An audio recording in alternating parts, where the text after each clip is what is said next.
Samahan niyo ako magluto tayo ng ginisang upo na nilagyan natin ng karne norte. Ayan, babalatan muna natin yung upo. Ayan, oh. Gamitan niyo po siya ng pambalat, yung tinatawag natin peeler, para po mas mabilis balatan ng upo na gulay. Ayan, tingnan niyo naman ang pagbabalat ko, di ba? Ang bilis lang niya. Ayan, pagkabalat po natin, yung isa naman pambabalatan natin. Pagkatapos po natin yung balatan, hatiin po natin yan sa gitna.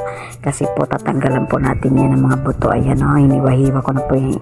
Yan, depende po sa klase ng paghihiwa nyo, kung ano po klase ang gusto nyo malaki o maliliit, basta yung mahiwa lang po siya. Ayan, nung nahiwa ko na po yan hanggang sa matapos ang paghihiwa ko. So tinatanggalan ko po yan sa ibabaw kasi may mga buto po yan. Ayan, nakikita nyo po, marami pa. Ang upo po ay mabuto, ay maliliit na mga buto-buto, kaya ayan, kailangan siyang tanggalin. So ayan po, tingnan nyo naman po ang ginagawa ko, diba? Tinatanggalan ko po yan po. Tapos po ililigpit po natin mga pinagbalatan po natin ng gulay para luminis-linis ang palamesa natin. Tingnan mo, ayan po. Pagkatapos po niyan, kukunin ko naman ang kamatis at hinugasan ko na po yung kamatis at hiniwa-hiwa ko po yan. Pagkahiwa ko po niyan, sibuyas naman pang aking hiwain. Habang po naghihiwa tayo, sinalang na po natin yung kawali. Ayan, pinaiinit natin ang kawali, nilagyan ng mantika. Tapos naggisa na tayo ng sibuyas. Pagkagisa ng sibuyas, kamatis naman ang ating igigisa. Ayan, tingnan niya. Pagkasunod yan, yung karne norte ating ilalagay naman dyan at yun ang igigisa natin. Ayan, tingnan. Ayan ang karne norte na inilagay ko.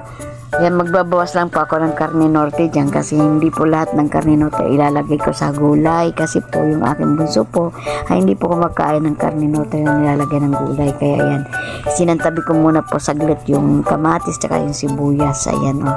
Ayan, kukuha lang po ako ng saglit yan ng konti. Tapos yan, pagkakuha ko po, ayan, kumuha na po ako.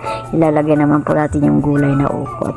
Yan, ilalagay ko na po yung gulay na upo. Pagkagalagay po natin, halu-haluin lang po natin yan ang gulay hanggang sa mahalo po silang lahat. Ayan, para po yung magpantay yung lasa niya. Ayan, pagkatapos po yan, lalagyan po naman natin ng tubig para po magkaroon siya ng konting sabaw-sabaw. Ayan, kasi ang mga anak ko mahilig din magsabaw-sabaw yan.